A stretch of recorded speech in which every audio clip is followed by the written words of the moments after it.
Aujourd'hui, je voudrais vous transmettre quelques messages de religieux et religieuses parmi les centaines que nous recevons du monde entier ces jours-ci. Face à la pandémie du Covid-19, l'AED a lancé en avril une grande chaîne de prières avec des communautés contemplatives du monde entier. En une semaine, 50 communautés des 4 coins du monde ont répondu et nous ont donné de leurs nouvelles, tout en nous assurant prier pour toutes les personnes touchées par la pandémie. En plus de leur promesse de prier, la plupart des communautés ont envoyé des messages de solidarité et de sympathie. Les carmélites de Bouéa au Cameroun nous partagent également leurs craintes pour leur continent. En Afrique, disent-elles, il sera très difficile de contrôler cette pandémie, mais nous ne nous décourageons pas car le Christ est notre espérance.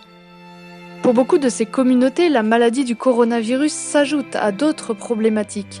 Certaines vivent dans des pays où les chrétiens souffrent de discrimination ou de violence, comme au Nigeria, au Tchad, au Maroc, au Sri Lanka, en Inde, au Burkina Faso ou encore à Madagascar.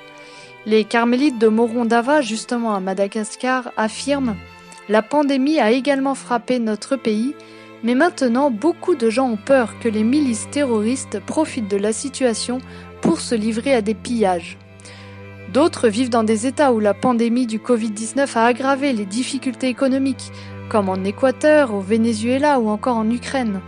Certains prêtres n'ont plus reçu de moyens de subsistance depuis 3 semaines. Certains nous confient même devenir, je les cite, pauvres et vulnérables.